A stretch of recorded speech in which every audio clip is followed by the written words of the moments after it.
Hi, I'm Joanna Colwell from Otter Creek Yoga, and we've been doing these short little breath practice videos.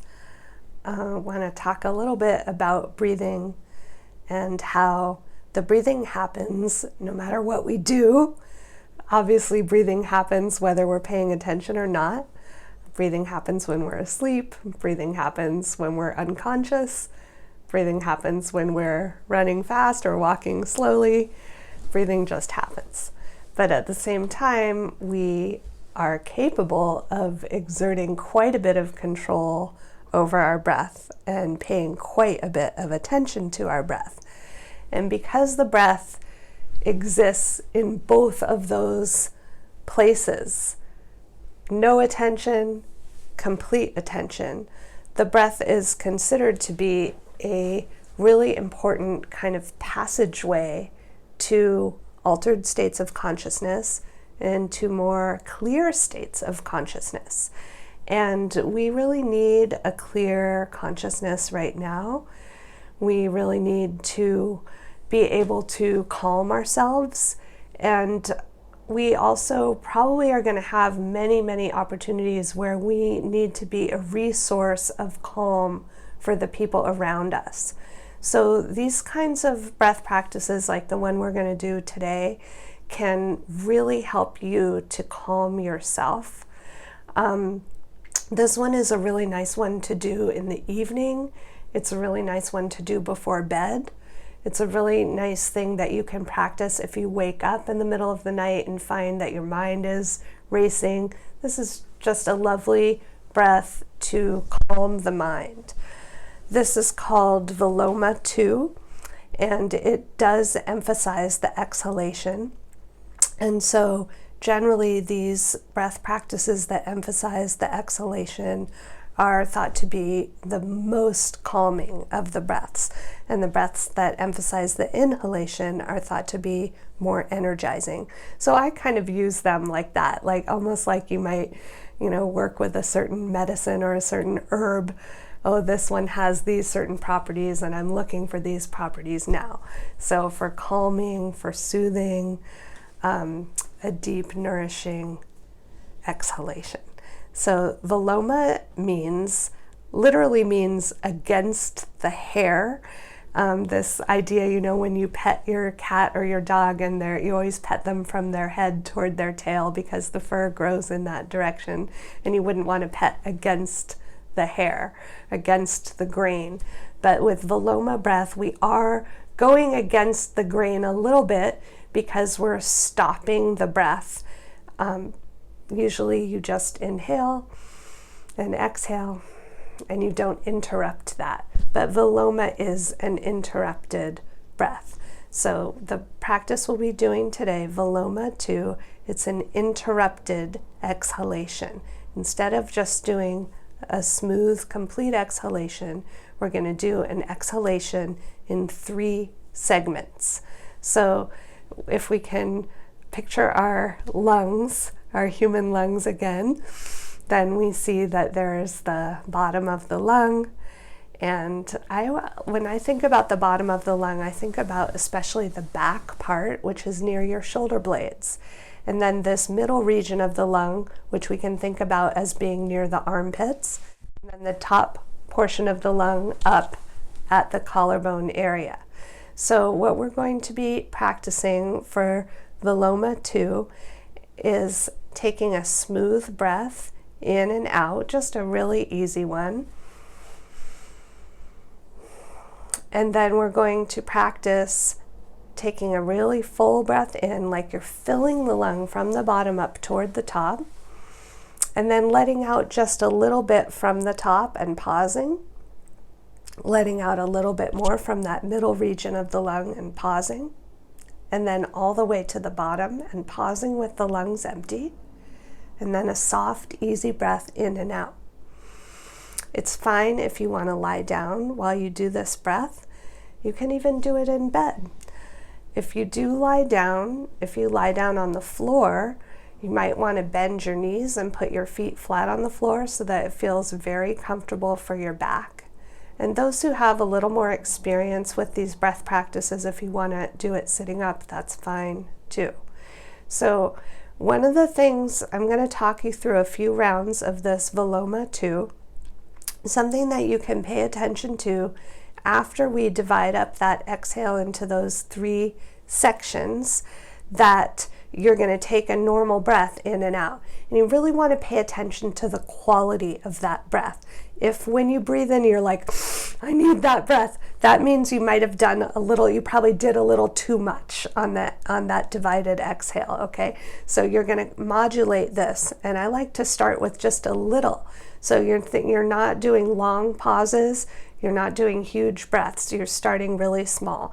Sometimes when we're practicing asana, the posture practice in yoga, we can really go for it, and work and work and work. And if you get really sweaty or your muscles start to shake or you're sore the next day, that's all fine. You're just building strength. But with pranayama, we want to stay, my teachers always said, stay a little bit behind what you can do. You don't want to strain in pranayama because you're working with your nervous system. And it's one thing if you make your muscles sore, you don't want to make your nervous system strained or frayed. We have enough worries on our mind right now. We don't need to add any stress or strain to the nervous system. So, think about this is powerful medicine and you don't need a lot. Just a little bit. Okay, so I'm going to talk you through a few rounds of this breath, Viloma 2. Let's start just relaxing, okay? So if you're sitting up, you can lift up through the very crown of the head, close your eyes. If you're lying down, relax, feel where the back of your skull is touching the support that you're lying on. Everybody observe that your skull and your pelvis are in line. Take some really soft, easy breaths with the eyes closed. And just pay attention to that breath as it moves in and out. No strain. You're not trying to take especially big, deep breaths or anything like that. Just soft, easy, relaxed breaths.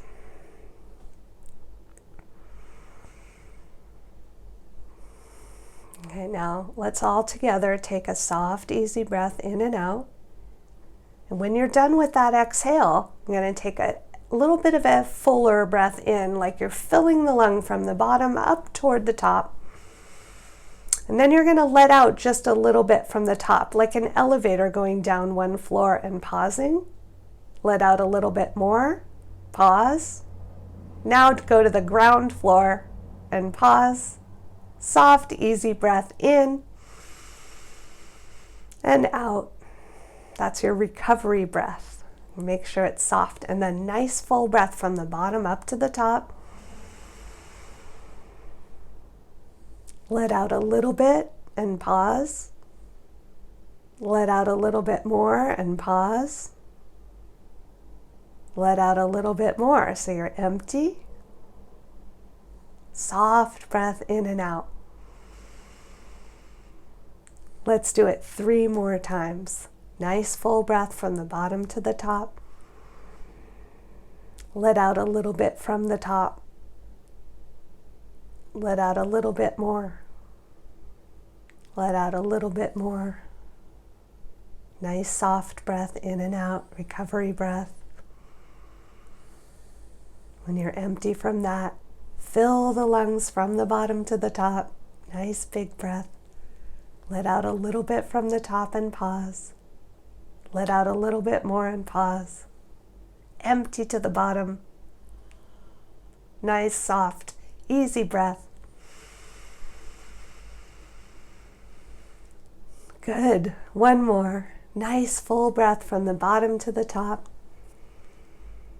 Let out a little bit from the top and pause. Let out a little bit more. Last little bit. Now take some easy, soft breaths. And just observe, if you keep your eyes closed for those easy, soft breaths, and you observe the quality of your breath. And observe the quality of your own mind now.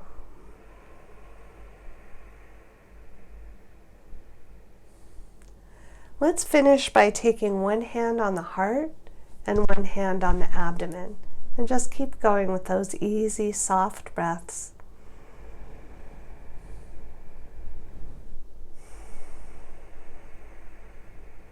And with your hand on your heart, I'm going to imagine that beautiful energy of the heart, what the yogis call the Anahata chakra.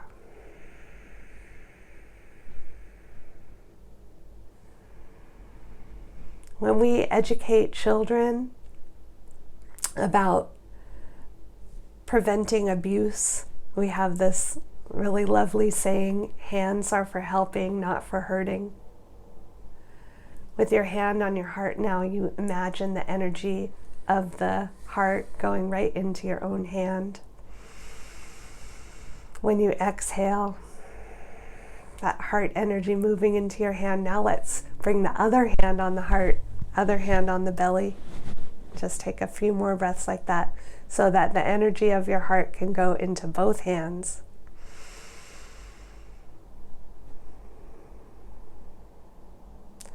And then whatever you are going to do with these hands, maybe you're going to prepare some food for yourself or for your family. Maybe you're going to feed your pet. Maybe you're going to go online and make a donation to the food shelf, which needs all the help it can get right now. Maybe you're going to hug somebody who lives in your house, who's practicing social distancing with you. Maybe you're going to write a letter to somebody far away or an email. It's this energy of your heart going into your hands now, so that whatever you do with your hands is going to be the energy of your heart moving out into the world. Thank you for doing this breathing video with me. I hope it's useful to you. Feel free to share it with anybody who's having a hard time. Focusing on the breath is really a wonderful ally in difficult times. Thank you.